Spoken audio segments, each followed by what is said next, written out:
भारत के वजीर आजम ने कहा है कि हम भारत इजराइल के साथ खड़ा है, हम टेररिज्म के खिलाफ हैं।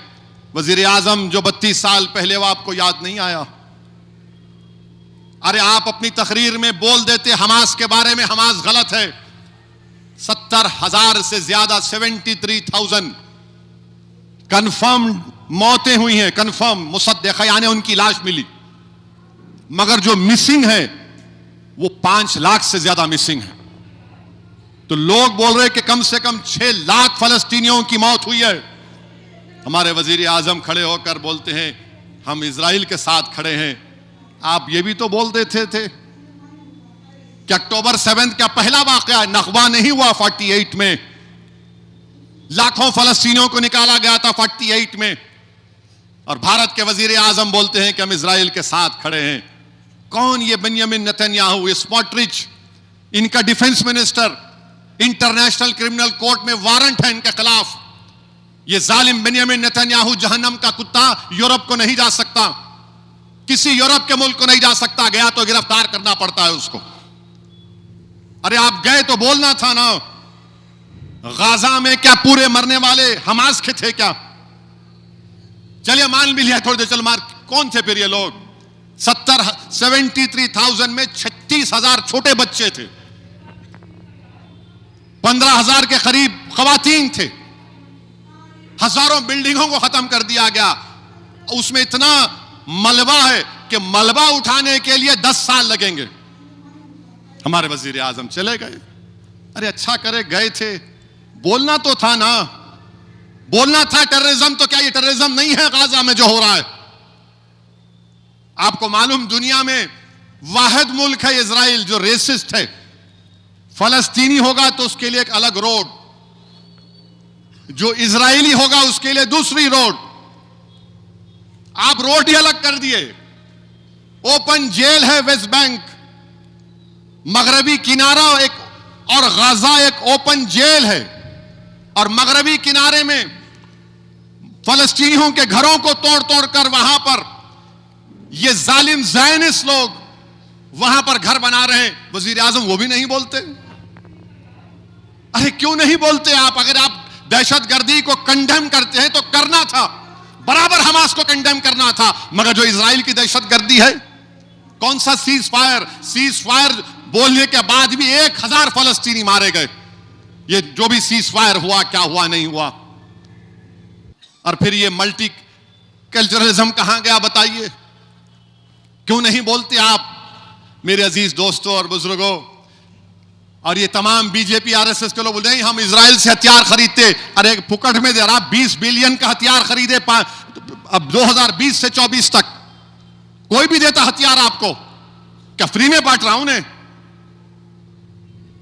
20 बिलियन का हम हथियार खरीदे इजराइल से, तो क्या हथियार फिर खरीद के क्या करेंगे आप?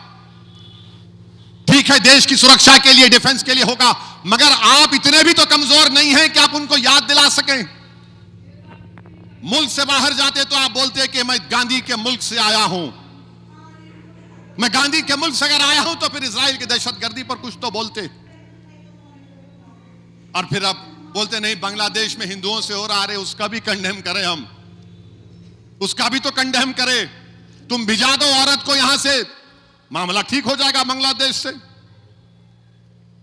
मगर जो जुल्म फलस्तीनियों पर हो रहा है, और आपको बता रहा हूं देश मुल्क के वजीर आजम इजराइल से जो उनकी मोहब्बत है वो सिर्फ आइडियोलॉजी की बुनियाद पर है। और क्यों है मैं बताता हूं आपको।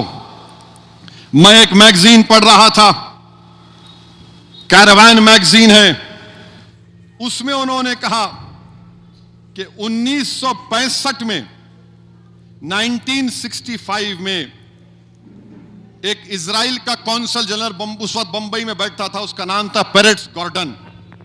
उस पेरेट्स गॉर्डन ने उस वक्त की बीजेपी का पहला नाम जो था वो जनसंघ था, उनके नुमाइंदों से मिलता था। और वो लिख रहा है डिप्लोमेट कि ये मुसलमानों से नफरत करते हैं, इसीलिए हम इनसे मुलाकात कर रहे हैं। फिर 66 में उनकी फॉरेन मिनिस्ट्री ने कहा, इजराइल की इंटेलिजेंस एजेंसी उनसे कांटेक्ट में थी जनसंघ के लोगों से, और फिर उन्होंने यह भी लिख दिया कि कोई साहब थे जनसंघ के मनोहर लाल सोंधी, उनका भी बड़ी मोहब्बत की बातें लिखी गई उनके बारे में। और फिर उसमें यह भी लिखा गया, माने ये सब इजराइल से उनके तमाम चीजें निकली हैं। वो डॉक्यूमेंट्स में कहा गया कि इजराइल का जो कॉन्सुलेट जनरल था वो जनसंघ के एमपीज को बोला कि पार्लियामेंट में आप सवाल उठाओ ताकि आप उस वक्त की हुकूमत को एम्बैरस कर सकें। और सुनिए, 31 दिसंबर 1973 को बंबई के इजरायली कॉन्सुलेट से कौन मिलता है? नाथूराम गोडसे का भाई गोपाल गोडसे। गोपाल गोडसे मिलता है और वो खुलकर बोल रहा है कि मुसलमानों से मैं नफरत करता हूं। और वो बोलता है कि क्या इजरायली एम्बेसी या कॉन्सुलेट मुझे मदद कर सकती है?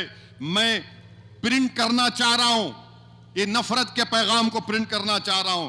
तो ये पुराना रिश्ता है इन लोगों का, बहुत पुराना रिश्ता है। ये मुल्क के मफाद में है कि हमको बता दो आप कौन क्या कैसे मुल्क के मफाद में है?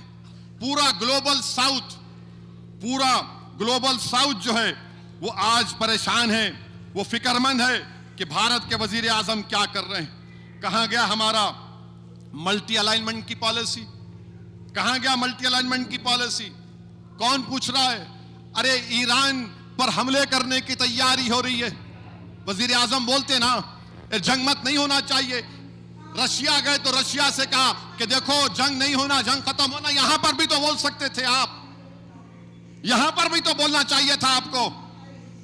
आप तो विश्व गुरु है ना, आप क्यों नहीं बोले?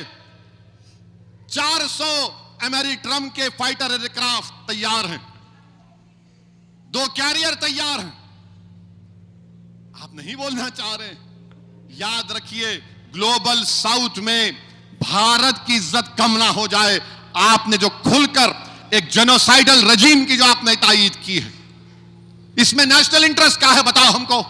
हथियार कौन नहीं बेचता? आपको हथियार खरीदने सब बेचने तैयार है। आइडियोलॉजी एक ही है, जायनिज्म की और जो आरएसएस की आइडियोलॉजी है, नफरत के ऊपर है वो। लोग पूछते हैं आपको क्या क्या पड़ी फलस्तीन से? अरे मेरे भाई, वो मुसलमानों का तीसरा बड़ा रिलीजियस प्लेस भी है और वो इंसाफ का इशू है। गांधी ने क्या कहा था उसके बारे में तुमको मालूम? महात्मा गांधी ने क्या कहा था? महात्मा गांधी ने क्या कहा था मैं आपको सुनाता हूं। महात्मा गांधी ने कहा था, उस मैगजीन में लिखा गया, महात्मा गांधी ने अपनी उस मैगजीन में तारीफ की थी, कहा कि इलाका फलस्तीनियों का हरबों का है। आप उसको भूल गए।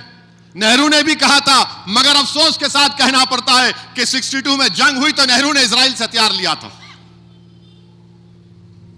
राजीव गांधी वजीर आजम थे, मिले जाके। ये मैं नहीं ये कह रहा, आर्टिकल कह रहा है, तो लोग बोलेंगे नो शुरू हो गए।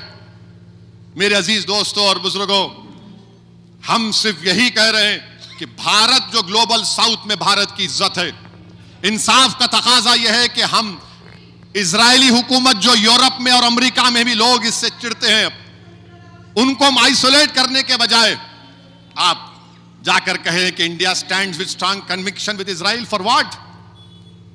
70,000 फलस्तीनियों का कत्लेआम हो गया, बच्चे भूख से मर गए, 1-2 हजार तो खाली भूख से मर गए। तो मेरे अजीज दोस्तों और बुजुर्गों, हम अपनी दुआओं में मस्जिद अक्सा और बैतुल मुक़द्दस की हिफाजत के लिए दुआ करते रहें। हम उस मासूम फलस्तीनियों के इंसाफ के लिए दुआ करते रहें।